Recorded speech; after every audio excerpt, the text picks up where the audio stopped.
ver ek gaan en met mense praat, en selfs pastoor se tema oor die arende, hierdie goed sluit alles by mekaar aan, want ek dink dit is wat die Here baie sterk op hierdie stadium in die Gees op mense se harte lê. Of jy nou hier is of jy daar by jou huis is, jy sal ervaar dat daar 'n sterk beweging is by die Here. Onder andere dit wat ek vanoggend oor wil praat en dit wat pastoor oor gepraat het laasweek. So ek glo en vertrou dat die woord vir jou iets gaan beteken. Ek wil ook dan net sê dat ek sal nou 'n bietjie uitwy daaroor, maar hierdie was een van die mooiste voorbereidings wat ek nog gehad het vir 'n woord, want dis net, alles word net aangeval, jy weet, en dis asof die duiwel nie wil hê hierdie woord moet uitgaan nie omdat ek dit bring nie, maar omdat dit op God se hart is, glo ek.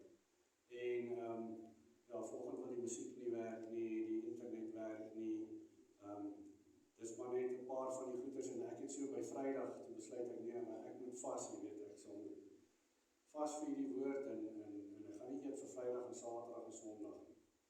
Ag, my vas het tot so 10 uur gehou, jy weet, so ek so dan hy spens instap en daai lemon cream staan vir my so kyk en hulle loer vir my, jy weet, toe kan ek die versoeking nie weerstaan. So, behalwe vir die versoeking en die beproewing, en ek sê nou 'n bietjie meer, ek vertel nou die ligtelyn deel, maar ek sê nou 'n bietjie die ander deel ook vertel, wat die Here net regtig maar vir ons beproef, toe dit by my kom, by voorbereiding vir die woord.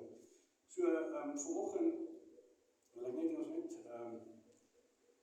ons net so sluit in die oë, so ons sê ons Vader, dankie Here dat die woord wat ek sal bring, Vader, uit die hart uit sal kom, Here, dat ek niks sal sê wat U nie wil sê nie, Vader, en dat U elke persoon hier se geestelike ore en hart sal oopmaak, sodat hulle sal kan ontvang dit wat U wil sê, Vader. En ek kom teen Satan, wat ons wil verhoed, Vader, om dalk die woord te bring, om dalk 'n ontmoeting met U te hê vanoggend, en ons breek elke binding wat hy probeer uitspreek oor ons, Here, of probeer behou oor ons in die naam van Jesus. Dankie, Here, dat ons, Here, in die vryheid van die Gees en die teenwoordigheid van die Gees vanoggend die woord kan bedien, Vader, en weet dat U is hier wat die woord sê, so ons bid dit in Jesus naam, amen. Goed, right, so die woord wat ek vanoggend wil bring, is die volgende, is dat die vraag wat ek is eintlik 'n stelling, maar is eintlik ook 'n vraag. Dis, glo jy in God vir wat hy vir jou kan doen, of vir wie hy is? Glo jy in God vir wat hy vir jou kan doen, of vir wie hy is? Dus soek jy die Here vir wie hy is, of soek jy hom vir wat jy kan doen, of vir wat hy vir jou kan doen? En die ander manier om dit seker te vra is, glo jy daar's 'n God, of glo jy in God? Glo jy God vir wat hy is? Of glo jy eintlik maar net in hom vir wat jy van hom wil ontvang?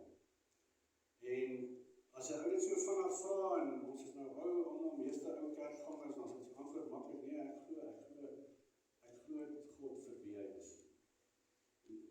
Feitlik almal van julle gaan vir my daai antwoord gee. En ek het dieselfde antwoord vir die Here gegee, en toe die Here begin vra in my lewe. En toe besef ek, wag 'n bietjie. Ek is nie so seker ek dien die Here regtig vir wie hy is nie, maar dalk eerder vir wat hy vir my kan doen. En dis wat ek vanoggend met jou wil deel, is dat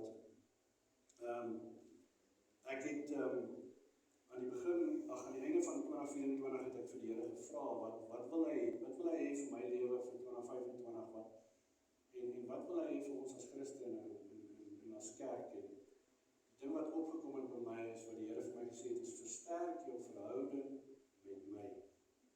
Soek my. En toe ons onsself begin hierdie jaar toe, het omtrent 90% van die mense daar was gesê, toe ek gevra, luister nie, wat wil jy van die Here hê vir hierdie jaar? Toe sê hulle, ek wil my verhouding met God verbeter. Ek wil my verhouding met God dieper maak. En die vraag het dadelik my opgekom is, wat bedoel ons wanneer ons sê ons wil ons verhouding met God dieper maak, of wat bedoel dit as God vir my sê, versterk my verhouding met my. Ek moet tyd spandeer en ek moet God leer ken. Wat beteken dit? Jy sien, en ek het gedink ek weet, en ek het gedink ek doen dit reeds. Vir 'n hele paar jaar gaan ek deur 'n moeilike tyd in my lewe, en ek het die Here gesoek. Ek het hom gevra vir hulp. Ek het my sondes bely, ek het tyd spandeer aan hom, ek het gebid. Nie altyd dalk soos ek moes nie, ek het die woord gelees. Ek het die Here gesoek. Ek het gevra, Here, maar wanneer verander dinge? Wanneer verander omstandighede? Vader, ek het my vreugde verloor. Ek het nie meer vreugde nie. My vreugde is weg. Gee vir my vreugde. Want die woord sê dat the joy of the Lord is your strength. So, en ek het gebid daarvoor, en hoe meer ek bid daarvoor, hoe minder kry ek 'n antwoord. Hoe minder kry ek 'n deurbraak. Hoe minder verander my omstandighede. En ek kan nie verstaan wat aangaan nie, maar ek soek tog die Here. Ek wil tog weet wie hy is. En die Here het my toe teruggevat, en hy het my herinner aan die storie van die Israeliete. En as julle soos ek is en soos kinders is, dan ek hou baie van stories. Van stories onthou ons. En hierdie storie van die Israeliete ken julle almal, maar ek gaan net so kortliks daaraan raak. Is dit dat die Israeliete, die Here stuur vir Moses as hulle verlosser, nou wat hulle gaan vrymaak. Dis eintlik God wat hulle vrymaak, maar hy gebruik vir Moses. En hy red hulle uit hierdie verdrukking uit, en hy vat hulle uit hierdie land uit. Jong, en daar's groot vreugde, en hy verslaan hulle vyand daar in die Rooi See, en Miriam hulle dans van blydskap, en die hele volk is bly. En hulle is deur die Rooi See, en hulle is vol krag en geloof in die Here, want die Here het vir ons hierdie wonderlike ding gedoen. En die volgende oomblik toe besef hierdie manne, maar hoor jy, ons nou in die woestyn. Hier's niks. Hier's nie water nie. Hier's nie kos nie. Ons gaan vryheid kies. En dadelik begin hulle rebelleer. En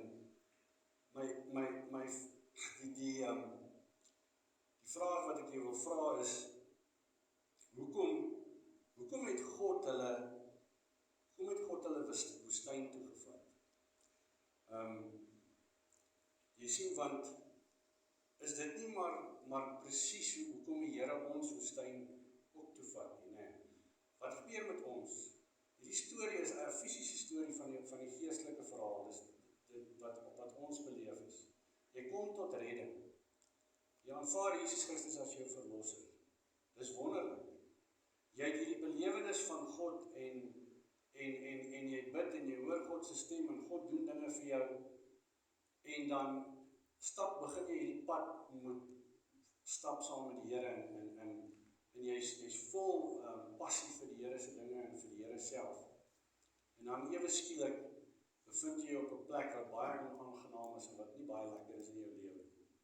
Maak nie saak wat dit is nie, of dit nou siekte is en of dit dood is en of dit finansiële probleme is of wat ook al. En dan tref hierdie goeters jou.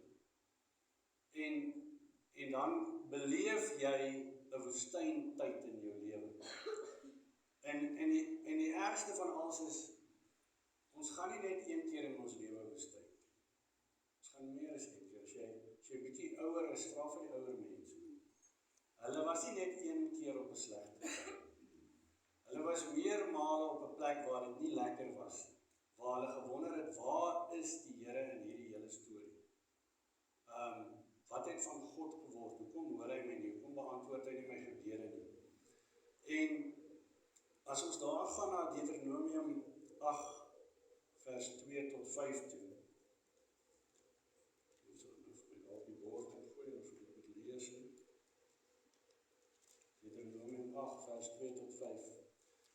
Jy moet onthou hoe die Here jou God jou jou 40 jaar lank in die woestyn gelei het. Hy het dit gedoen om jou nederig te laat word en om jou op die proef te stel, sodat hy kan weet wat jy dink en of jy sy gebooie sal gehoorsaam of nie. Hy het jou laat swaar kry, laat honger ly en toe met manna gevoed, iets waarmee jy nog jou voorvaders nie bekend was. Hy het dit gedoen om jou te leer dat 'n mens nie net van brood leef nie, maar dat hy leef van elke woord wat uit die mond van God kom. Nou daar lê 'n groot waarheid opgesluit en baie van julle het al hierdie gedeelte ook gelees en sal baie daaroor gepreek. Maar ek wil dit nou vandag so 'n bietjie uit 'n ander hoek uitvat. En dis die ding, jy sien, die Bybel sê met ons mond bely ons en met ons hart glo ons dat hy God is en dat hy ons gered het. En ek sal nou terugkom daarna toe, maar die Here kom en hy kom toets ons geloof in die woestyn. En daar's nog 'n paar goed wat hy doen in die woestyn. Wat doen hy in die woestyn? Hy maak ons nederig. As ons nou net vir Moses vat, as jy nou in 'n koning se huis groot geword het, vir amper 40 jaar, en jy het al die voorregte gehad en alles was tot jou beskikking, en jy het in luxury geleef, en die volgende oomblik as jy in die woestyn pas skaap op, dan word jy baie nederig. Veral as jy dit vir 40 jaar lang doen. En ons kyk baie keer na Moses se storie en dan sê ons, yes, ek wens ek was soos hy. Of ek die pad sou loop wat hy kon loop. 40 jaar in die woestyn te sit en te dink, maar God het van my vergeet. God het my verwerp. My sonde is te groot, ek sal my nooit weer kan gebruik nie. So, God maak jou nederig. Hy versterk jou geestelik. Daar's 'n skoonmaakproses of 'n heiligmakingsproses. Hy bou aan jou goddelike karakter, hy dissiplineer jou en hy gee jou instruksies. Jy sien, die plek waar as wanneer jy in die woestyn is, en dis die fout wat ek in my lewe gemaak het, toe dit met my nou so moeilik gaan, is ek is in die woestyn en ek soek uitkoms by God uit hierdie woestyn. En al wat ek soek, is die deurbraak, die uitkoms, die verandering van my omstandighede. Dis wat ek wou hê. Jy sien, in die woestyn is nie 'n plek waar jy moet konsentreer op jouself. Die woestyn is 'n plek waar jy moet konsentreer op wie God is. En wat hy van jou wil hê, nie wat jy van hom wil hê. Jy sien, maar dit is baie moeilik, dis maklik gesê, maar dit is baie moeilik as jou omstandighede regtig sleg is en dit gaan nie goed met jou nie. Ek het so begin om so 'n boek te lees van, ek kan die ou se naam nie lekker uitspreek nie, ek wil altyd sê Fuchik, of Futsek, maar Fuchik, die ou se arms en bene is af, jy het hom al gesien. En hy's 'n spreker, en hy surf, en hy ry skateboard, en hy doen allerlei goed. En nou, iets wat hy sê, sommer aan die begin van sy boek, hy het gesê, wie wat, ek het aan die begin gedink, ek is die ou wat dit die slegste pakkie of kaart in die lewe gekry het. Daar's niemand wat slegter af is as ek. Hy sê, en toe ontmoet ek mense wat slegter af is. En toe besef ek moet nie na dit kyk nie, maar ek moet kyk, wat is God se rede vir hoekom ek so gebore is. En dis nie maklik nie, maar jy sien, ons sê, ons soek God vir wie hy is. Ja, reg, soek jy hom regtig vir wie hy is? Of soek jy hom vir wat hy vir jou gaan doen? Jy sien, en dan, as jy in hierdie woestyn is en die Here begin jou stroop van al hierdie goeders wat vir jou belangrik is, dan begin dit vir jou moeilik raak.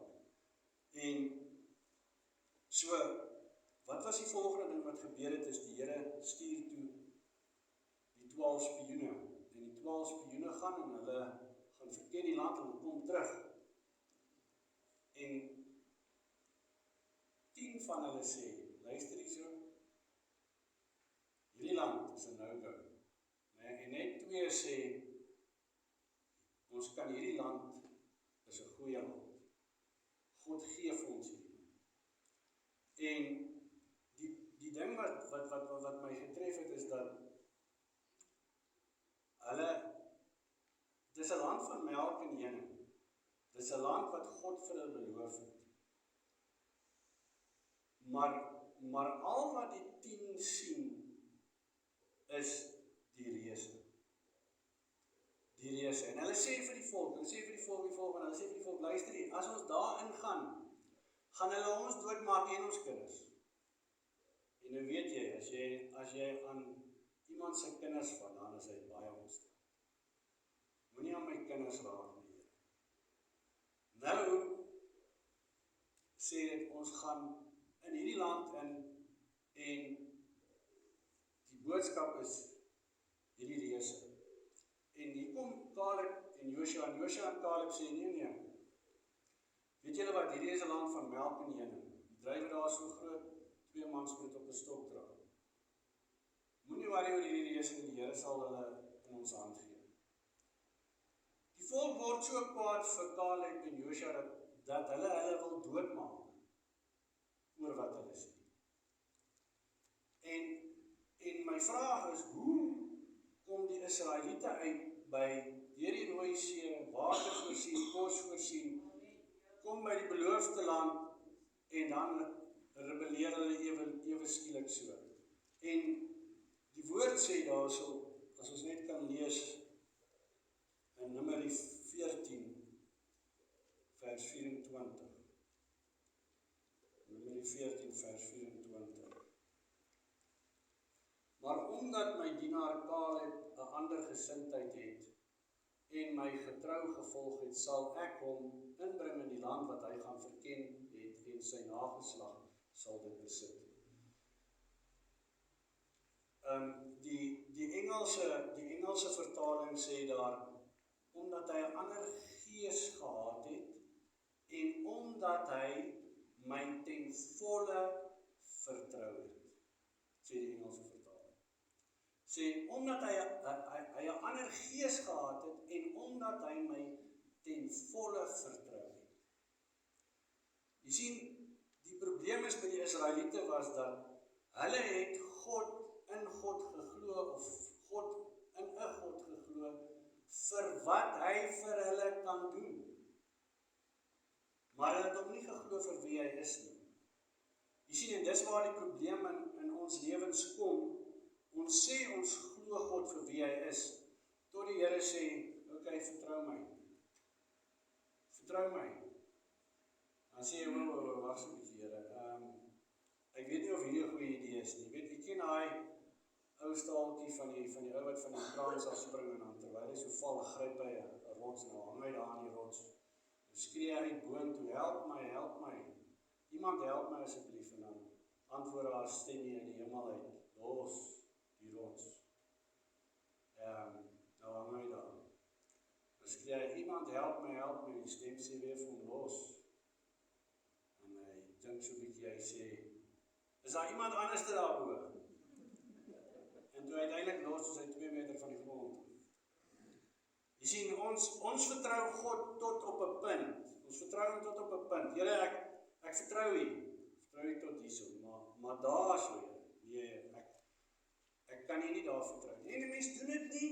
Jy sê dit nie bewuslik nie, jy doen dit nie bewuslik baie keer nie. Baie keer doen jy dit eenvoudig net onbewuslik.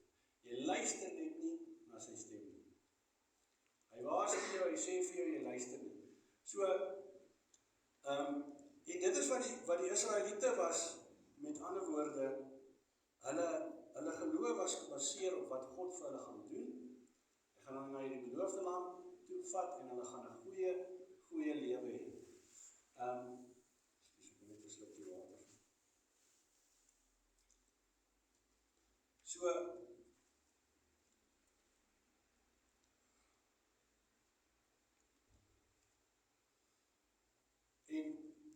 en dis die ding is dat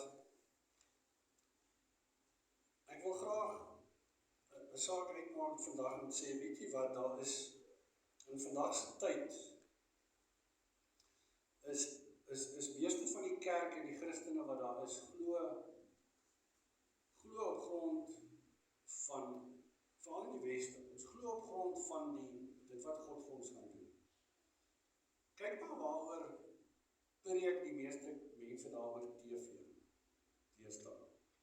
Dis oor die blessings en die seën en die voorspoed en gesondheid en hoe goed dit met jou gaan gaan as jy God dien. Dis waaroor die meeste van daai preke gaan. Luister maar mooi. En as jy net reg glo of reg dink of reg optree, dan gaan dinge vir jou verander en dinge gaan vir jou in plek val en jy sal 'n goeie lewe hê saam met die Here. Gaan vertel dit vir 'n ou in die hemel wat 'n Christen is. Gaan vertel dit vir 'n ou in Iran wat 'n Christen is. Gaan preek 'n bietjie daai preek vir hom. Sal hy vir jou vertel hoe lyk sy lewe. Jy sien, ons het die westerse kultuur, het ons eintlik in die kerk begin toelaat. Want ons dink al soos die wêreld in die kerk. Want ja, die Here wil ons seën, ja, die Here wil vir ons, hy sê ek bedink goeie dinge vir jou, verstaan nie slegte dinge nie. Daar's baie skrif. Maar daar's baie skrif, en ek sal nou na een of twee dalk verwys, daar's baie skrif wat sê, jy gaan saam met die Here lei. Jy sien, en nou sê ons nie, maar weet jy wat, ons dien die Here vir wie hy is, en ons glo hom vir wie hy is, en ons vertrou hom. En nou wil ek so vinnig net 'n toets met jou doen. Ek gaan nie na die tyd vra jy moet jou hand opsteek en sê vir jy toets gepaas het of nie. Dis vir elke ou vir homself, net 'n bietjie om te kyk hoe lyk jou lewe. En die toets is die volgende: glo jy dat Suid-Afrika, daar profesie oor Suid-Afrika al uitgegaan het, dat die Here gaan sy hand oor hierdie land uitsteek en dat mense gaan tot bekering kom, daar gaan 'n herlewing wees, dit gaan uitgedra word na die wêreld toe daar buite, dat die Here hierdie land gaan gebruik as Christene en dat hy goeie planne het vir hierdie land vir ons. Wie het dit al gehoor? Ok, daar's 'n paar, nee, ek dink ons almal het al iets soortgelyks gehoor, nee. So, glo jy die Here dat dit gaan gebeur? Amen, sê Tannie, sê vinnig amen.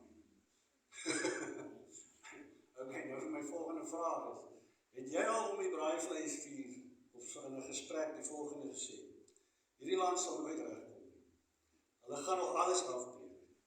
Dis beter dat my kinders se toekoms oor see gaan soek. Hierdie mense sal nooit verander nie. Nee, sorry, is niemand in hierdie kerk wat dit al sê. Ek het dit al 'n paar keer gesê. Verstaan jy? Nou kom die vraag terug na my toe is, Pieter, glo jy my vir wie ek is? Vertrou jy my? Of kyk jy soos wat die Israeliete gekyk het na die reëse en jy sien die probleme in hierdie land en jy sê, hier's geen hoop meer. Hier's geen hoop meer. Ek praat eendag met iemand, ek kan nie onthou waar wat ek by die kerkraadsvergadering was, maar iemand vertel my van 'n vriend van hom wat 'n lodge het wat die president van, ek dink is Bangladesh rondgery het. En hy was hier vir 'n vakansie en die president sê toe vir hom, hulle praat oor die politiek en goed, en die president sê vir hom, good for you that you did not leave South Africa but that you stayed, because Africa is the next place where there will be enormous economical growth and prosperity. En as jy gaan kyk, China doen sy bes om Afrika ekonomies te vat, Amerika traai, Europa traai, hoekom? Want die laaste goeie grond om goed te produseer is hier, die meeste minerale is in Afrika. Daar is soveel ongetapte potensiaal in Afrika, dis nie eers waar nie. En dan het jy al seker gehoor dat hulle sê teen die jaar 2030 gaan iets soos 80% van alle Christene waar bly?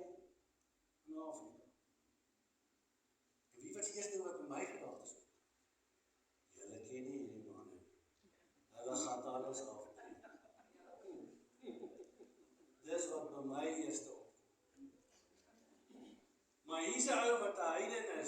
wat sê, ek sien wat kom vir Afrika. Ek sien hier kom voorspoed vir Afrika.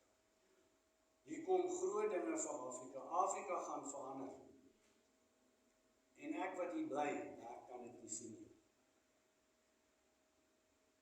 En dan vra die Here vir my, jy vertrou my. Jy dien my vir wie ek is, of dien jy my vir wat ek gaan gee? Jy sien, en dan die toets 2 is dan sommer net, ek wil vir jou vra is, jy weet, hoe lyk jou gebedslewe? Hoe lyk jou tyd saam met die Here? As ons, weet jy nou sê nou dag oor YouTube, hy sê, as jy net Sondag 1 uur op 'n week, Sondag in die kerk spandeer, dan is God nie jou God nie, maar is jou hobby. As dit altyd is waarna jy aan ons spandeer, is net wanneer jy kerk. Jy sien, as ons eerlik is as ons die tyd wat ons aan God spandeer, aan ons vrou moet spandeer, as ons huwelik handel.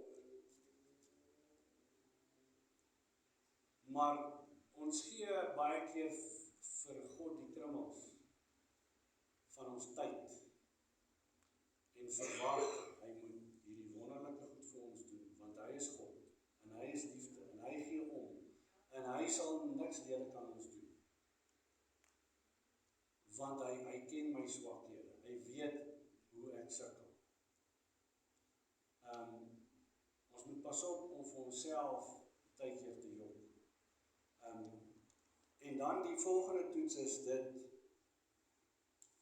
wat ek jou vra is, as ons na die pad van Paulus en Petrus en daai manne kyk, die pad wat hulle gestap het, hulle het alles prys gegee, die Here gevolg, toe is hulle vervolg, en eventueel het hulle met hulle lewe betaal vir dit wat hulle geglo het. As die Here vir jou en vir my sê, Pieter, dis die pad wat jy gaan stap. Wat gaan ek vir God sê? Here, jy maak 'n fout. Waar is daai skrifte van al die seën en die voorspoed en hoe wonderlik het met my gaan in die huis by die see en die aftrede. Dis nou down the drain, soos hulle sê. Die Here sê nee, sê Here, maar wat van Koos daar aan die kant? Kyk hoe lekker leef hy. Jy sien, en dan dadelik skuif ons fokus en dis wat Petrus gedoen het. Toe sê die Here vir hom, Here, maar wat van Johannes? Die Here sê vir hom, wat het met jou te doen? Want die Here het vir Petrus gesê, toe hulle begin die disippels vir die Here vra, Here, wat gaan van ons word in die toekoms? Toe sê hy vir Petrus, hulle gaan jou hande vat op jou ou dag en hulle gaan jou lei waar jy nie wil wees. En daai was 'n verwysing aan die manier hoe hy gaan sterf. In gevangenis gekruisig. Jy sien, maar ons is so besig om God te soek vir wie hy is. Ons soek hom vir wie hy is. My vraag is, dis wat ek myself moet afvra. Here, as dit is wat jy van my verwag, soek ek jou regtig vir wie jy is. Ek soek jou eintlik vir wat jy vir my kan doen. Eintlik wil ek 'n goeie lewe op hierdie aarde hê. En ek wil die seën beleef en ek wil al die voorspoed beleef. Ek wil nie hierdie pad stap. Jy sien, die vyand wil hê ons moet konsentreer op onsself, op ons eie probleme, op ons eie omstandighede en nie op God. Die vyand wil nie hê dat ons moet konsentreer op God. Jy sien, die Here sê, the joy of the Lord is my strength. Maar die Here kom en hy toets ons harte. Hy kyk, waar is ons hart regtig? Is ons hart regtig by hom? of is ons hart by hierdie dinge wat hy vir ons kan doen, of vir die almagtige God is dat hy alles gaan verander en ons omstandighede gaan verander. En jy sien, die woord sê, soek eers my koninkryk, soek eers my, en alles sal vir jou bygevoeg word. Jy sien, so, ons moet eers God soek, en baie keer dink ek, soos wat ek ook mag doen het, soek ek hom op die verkeerde manier vir die verkeerde rede. En dan kry ek nie 'n antwoord nie, en dan blameer ek die Here. Maar dis omdat ek nie hom soek nie, ek soek dit wat hy vir my moet doen. En die Here sê hierso in Handelinge 13 vers 22. Say, I have found David, the son of Jesse, a man after my own heart. He will do everything I want him to do.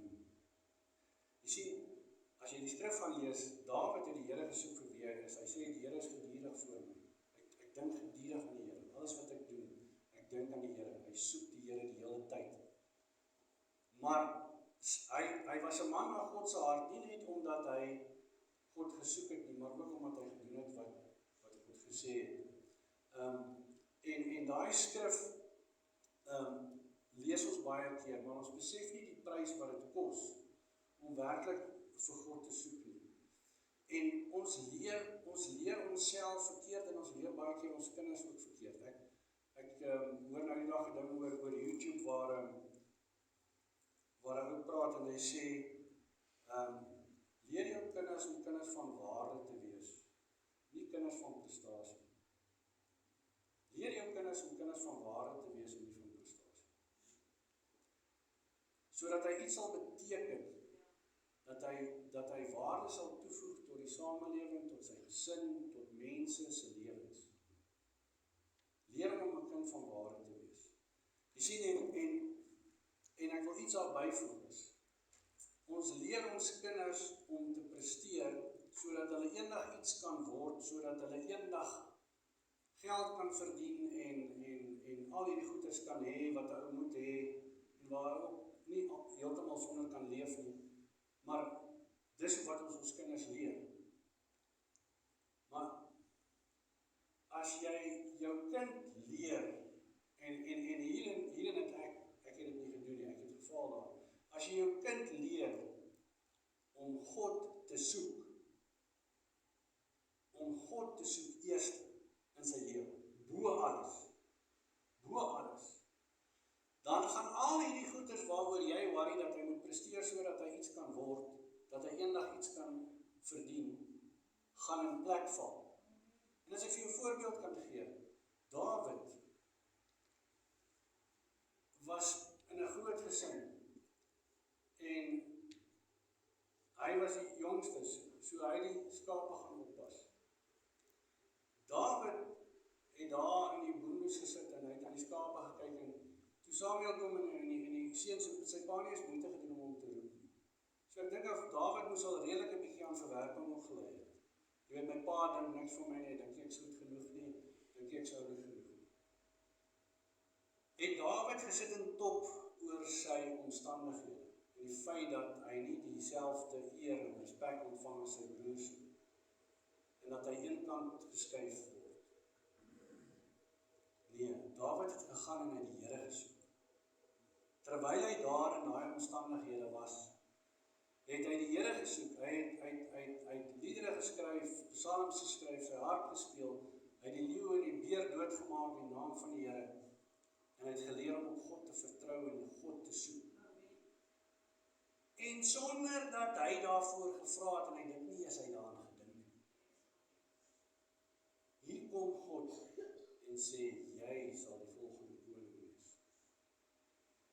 Die res van sy toekoms uitgesorteer, so, in 'n oomblik, uitgesorteer. Gesorg voor, weet waarna toe hy gaan, weet wat hy gaan doen, wie hy gaan wees, uitgesorg deur die Here in 'n oogwink. En ons leer ons kinders, man, as jy net dit en dit doen, en net dit en dit word, en net so en so en so presteer, en al hierdie goed agter jou naam het, dan gaan jy okay wees. Hy gaan nie okay wees. baie mense wat vir jou sal vertel, en daai pad bring nie oukei nie, as hy nie die Here ken nie.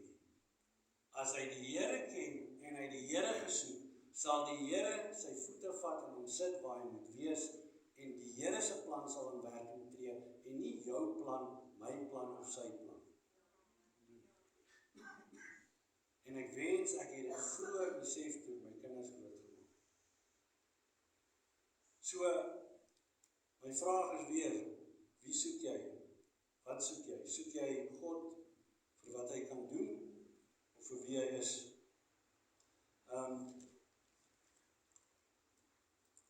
Ek het nou 'n klomp goed, dink ek, vergeet, maar is okay. Ek het 'n klomp notas op hier, so ek weet nie te lang besig hou nie, ons nou gou die nagmaal op doen, maar ek wil graag by dit uitkom, dat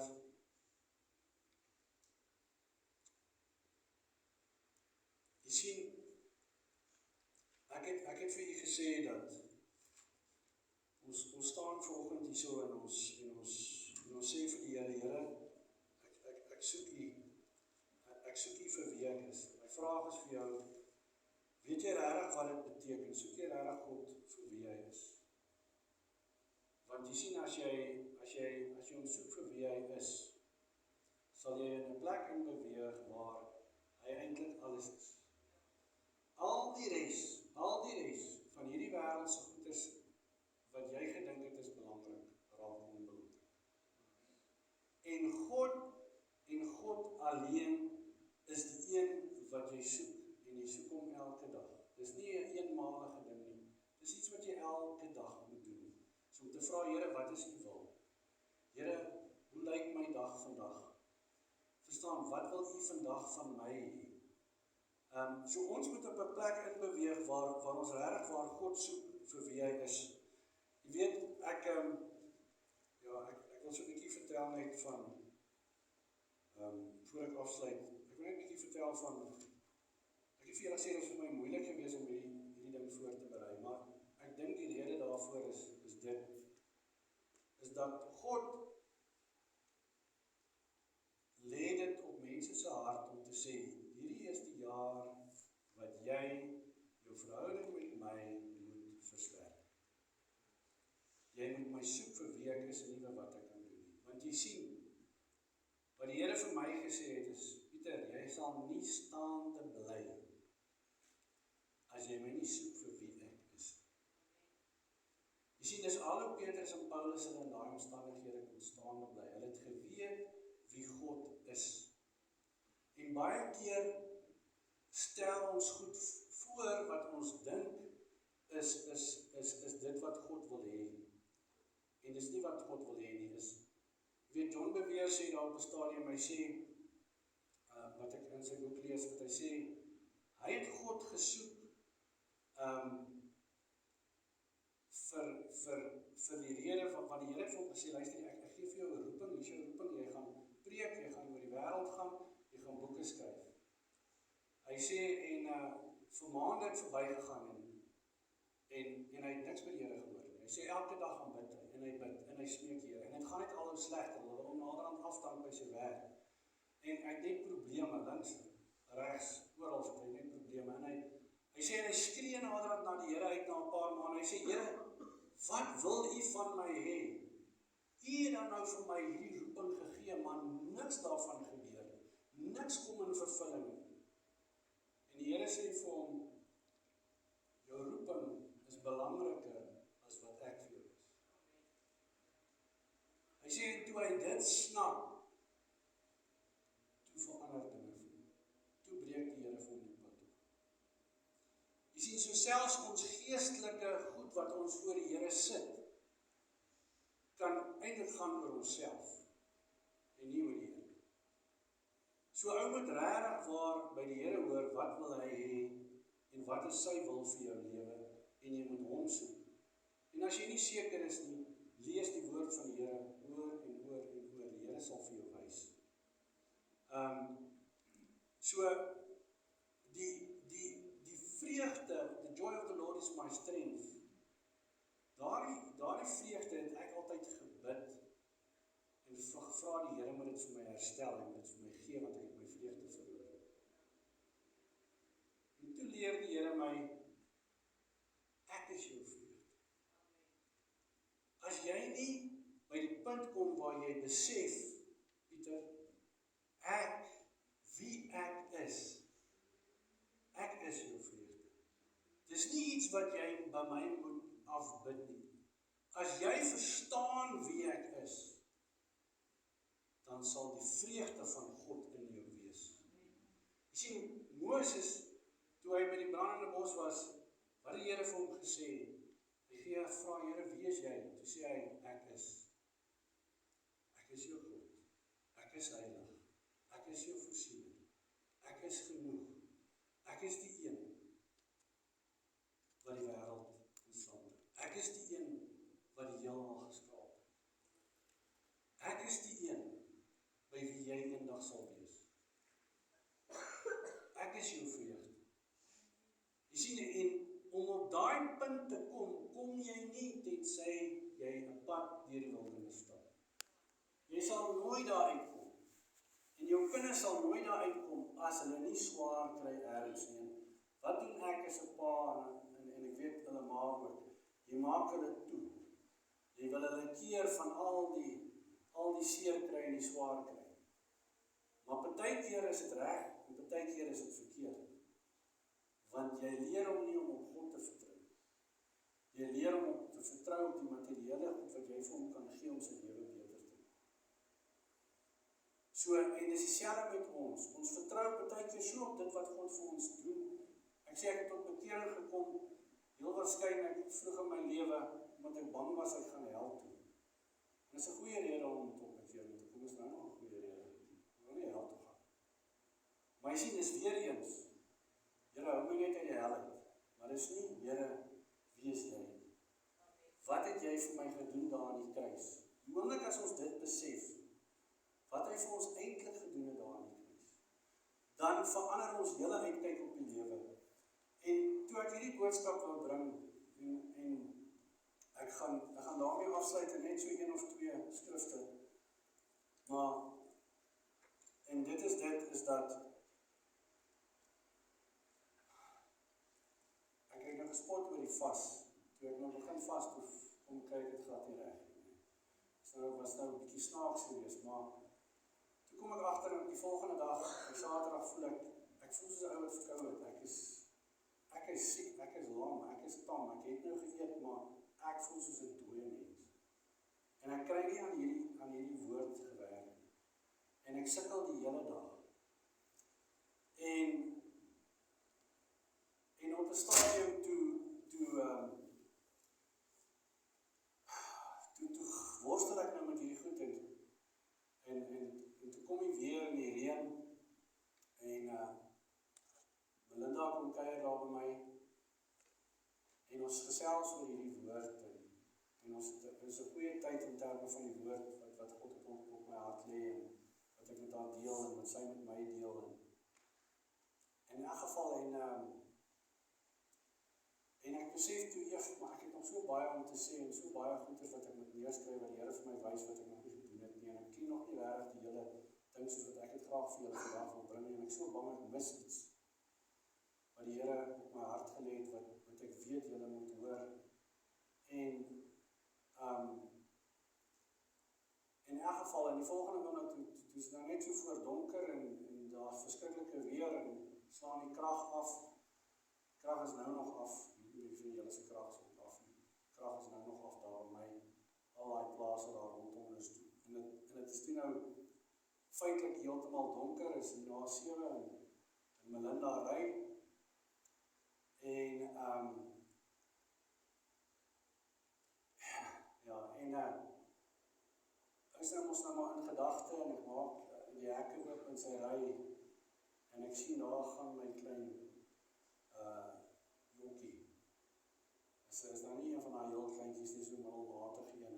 Haar naam is Sheila en sy hardloop agter Melinda aan. Jy sien elke keer as Melinda daar kom, dan vir die afgelope tyd al hierdie hond en sy het een of ander band, maar eintlik al die honde wat ek het te veel, maar al 3 klein hondjies kom sit op haar skoot. En dan sit hulle daar vir my kyk en dan hulle mag eintlik nie in die huis nie, as ek sien as hulle agter haar aan in die huis en dan raas ek en dan kruip hulle weg. En dan vat sy hulle en dan sit sy hulle op haar skoot. Toe ek aan die hek oopmaak en ek sien en is so half reënerig en is weer en is donker en die krag is af en daar hardloop daai hond. En ek besef toe hierdie hond hardloop agter Melinda aan. En ek begin skree, ek sê, Sheila, kom terug, en ek probeer haar terugroep, maar sy is klaar te ver. En ek besef ek het nie my foon by my nie, en ek hardloop huis toe.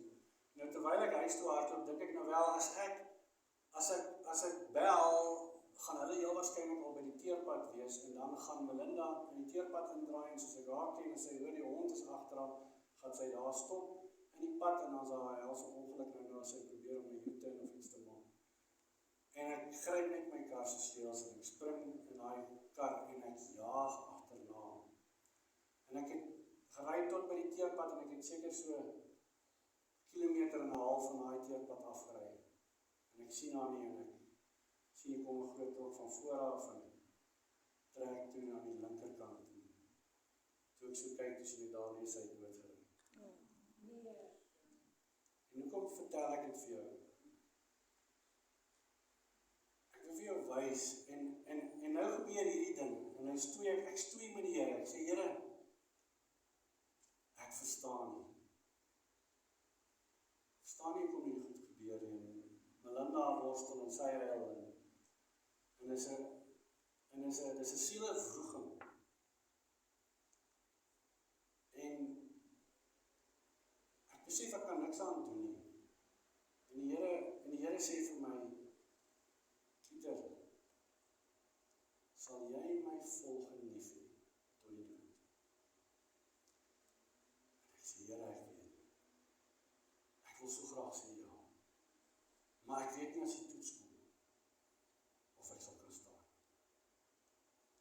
Jy sien, daai hond, as jy honde het in jou lewe, as jy aankom by die huis en jy was 'n rukkie weg gewees, dan sal hulle uit hulle vel uitbly. Jy het al gesien. Hulle vreet jou omtrent op. Hulle gee nie om waar jy bly nie, hulle gee nie om wat jy ry nie, hulle gee nie om wie jy is. Hulle het jou lief vir wie jy is. Nie vir die kos wat jy vir hulle gee nie, nie vir die huis wat jy hulle gee nie. Hulle het jou lief. En daai hondjie het agter Melinda aangehardloop, want al wat sy gesien het is, daar gaan haar geliefde. En nou kom die Here, en al wat hy gesoek het, van die begin af toe hy ons geskaap het, was 'n verhouding met ons, om ons lief te hê, en ons vir hom. Want hy het wat hy in die begin gedoen het, Adam en Eva daar gesit, en hulle het in die woestyn tuin geloop, en hulle het tyd saam met hom spandeer. Jy sê, as die aandwindjie gewaai het en die son het gesak en die hitte van die dag was verby, want God saam met hulle kom. God se aanvanklike oogmerk was verhouding met ons. En toe kom die sonde deur Adam en Eva en dit word gebreek. Maar toe gaan die Here en hy stuur sy seun. En hy sterf aan die kruis, sodat daai verhouding van liefde herstel kan word. En die Here wil hê ons moet by 'n plek kom waar ons hom so vertrou en so lief het, dat ons nie sal twyfel, dat ons so Caleb sal wees, wat die Here voorgesê het, he trusts me fully, hy vertrou my ten volle, hy het 'n ander gees. Toe my seuns klein was, as ek hulle in 'n boom gesit het, en ek het gesê spring, dan het hulle gespring. En later moes ek seker maak, want baie keer spring hulle nog voor ek gesê het spring. En dan moet jy hulle vang. Want hulle het soveel vertroue, dat ek hulle gaan vang en nie gaan drop. Jy sien, en dis wat die woord ook vir ons sê, die Here sê, ek sal jou nooit doen. Maar baie keer moet ons daai pad stap van lyding, daai pad van beproewing, en baie keer verander die omstandighede nooit. Baie keer bly dit vir altyd dieselfde. En wat gaan jy dan doen? Omdat jy omstandighede nie verander het nie, Gaan jy nie meer God dien nie? Gaan jy jou rug op hom draai? Want Here, hierdie geloof werk nie. Ek bid van niks verander nie. Dis nie die omstandighede wat moet verander nie, dis ek en jy wat moet verander. God is meer besorg oor waar ons ewigheid gaan spandeer as hoe goed dit met ons hier gaan. Maar jy sien, ons wil kamp in die woestyn, ons wil ons tent opslaan, ons wil lekker oase kry, ons wil vir ons 'n paar lekker kamele kry om mee te ry, en ons wil 'n groentetuintjie hê, en ons wil sê, ja, this is life. En dis wat ons hier op aarde ook doen. Ons wil hier vir ons die paradys skep. Die Here sê, nee, hierdie pad, deur hierdie woestyn, deur hierdie wêreld, deur hierdie lewe, gaan moeilik wees. Maar daar's 'n rede daarvoor. En dan wil ek net dit vir jou lees. Sê hierso dat wat weerhou ons om te weet wie hy is? Murmurering, ongeloof, ongehoorsaamheid, en as ek net op myself konsentreer. Murmurering, ongeloof, ongehoorsaamheid en fokus op myself. Jeremia het op 'n stadium gemurmureer teenoor die Here, toe sê die Here vir hom, luister hierso. Hy het nie vir hom sê, hoorie, ek kry jou jammer nie. Hy het vir hom sê, luister, as jy nie saam met die voetsoldate wat kan hardloop, hoe gaan jy saam met die perde hardloop? Wat het die Here vir hom gesê? Eintlik dan, hy het vir hom gesê, hierdie is net die voetsoldate van die duiwel wat die wêreld so moeilik maak. Wat gaan gebeur as die duiwel se belede mag kom? Ons almal weet die tye wat kom gaan moeiliker wees as nog ooit tevore. Hoe gaan ons staande bly as ons nie nou kan staande bly? Ons gaan net kan staande bly as ons verhouding met God in plek is. So, en dan dien ek God vir wie hy is ek bereid om my lewe af te lê?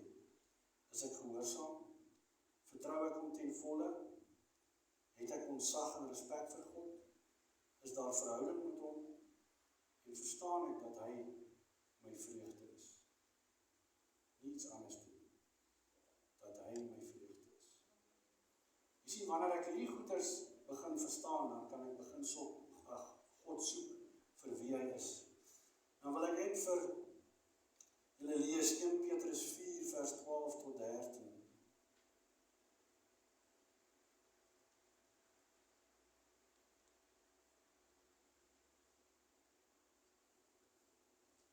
Geliefdes, moenie verbaas wees oor die vuurproef waaraan julle onderwerp word nie.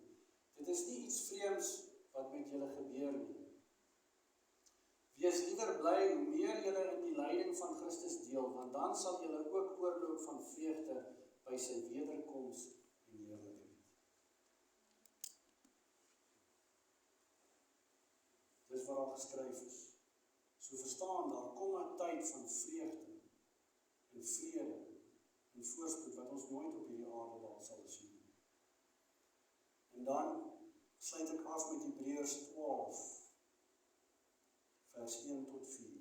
En ek wil hierdie stuk vir julle lees, en dan wil ek julle nooi, terwyl die musiek speel, om vorentoe te kom en nagmaal te kom geniet. Saam met jou gesin, saam met jou geliefdes. En dan vir die Here te sê, Here, ek kom vanoggend, want ek wil my verhouding met U herstel, of ek wil my verhouding met U verdien.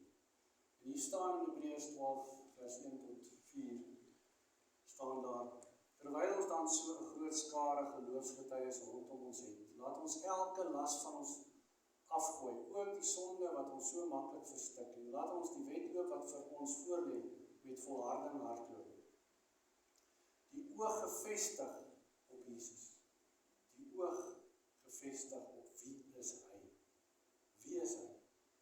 Die begin en volëinder van die geloof, terwille van die vreugde, the joy of the Lord, wat vir hom in die vooruitsig was, het hy die kruis verduur, sonder om vir die skande daarvan terug te deins, en hy sit nou aan die regterhand van die troon van God.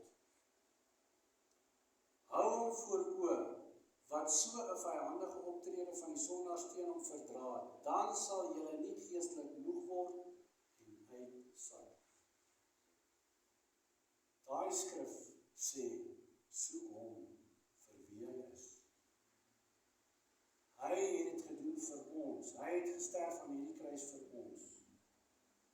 ten spyte van die pad wat hy loop, het hy besef wat is die vreugde. En hy het sy liggaam is gebreek en sy bloed het gevloei, sodat ek en jy die voorreg mag hê om te weet wie hy is. En sodat ons eendag by hom sal wees en daardie totale vreugde kan ervaar. So onthou, as tye te moeilik raak, dit gaan nie oor nou nie. Daar kom 'n tyd wat ons in volmaakte liefde en vrede en vreugde saam met God gaan wees. En dit alleen behoort ons die moed te gee om tot die einde toe te volhard. En nie swak en moeg te word nie, want dit is wat Satan wil hê. Mense, ek kan vir julle my storie gee, ek kan vir julle klomp ander ouens se stories gee, as Melinda my sal toelaat. Ek wil net iets sê, weet op 'n stadium het sy vir my vertel, toe sy haar man verloor het. Het sy gevoel, dis die einde van die wêreld. En sy het gevoel, weet wat, ek kan nie meer nie. En sy sê, sy het voor die Here gelê en gesê, Here, ek is moeg, ek wil nie meer lewe nie. En sy sê, sy het gesien hoe die Here sy hand uitsteek en sê, vertrou my. Jy sien, elkeen van julle was al op 'n plek gewees waar jy vir die Here gesê het, dis genoeg, ek is moeg, ek kan nie meer nie, ek wil nie meer. Ek was al daar, meer as een keer. En ek ken soveel mense wat al daar was. En heiliglik is dit die groot ding wat Satan doen. Luister maar net na mense wanneer jy met hulle praat. Hulle is besig om 'n stryd te voer wat hulle voel is net te veel. Hulle kan nie meer so aangaan nie.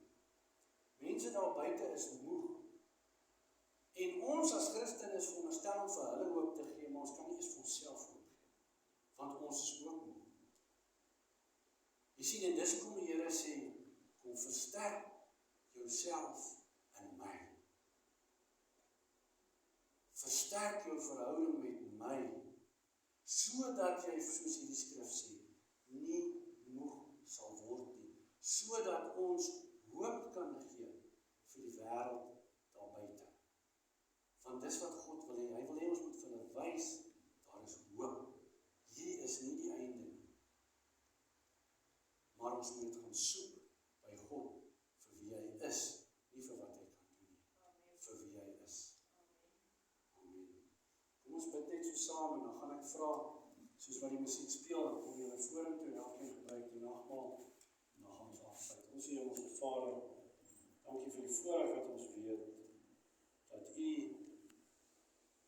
gesterf het aan die kruis, Here. U Seun gestuur het sodat hy die prys vir ons sondes kan betaal, Here. Dat ons vandag ook hierdie tafel kan gebruik met die wete dat U ons so lief gehad het, Here, dat U U Seun se lewe gegee het sodat ons vir ewig by U kan wees. En dankie dat ons weet dat, Here, ons vreugde lê in wie U is, ons vrede lê in wie U is.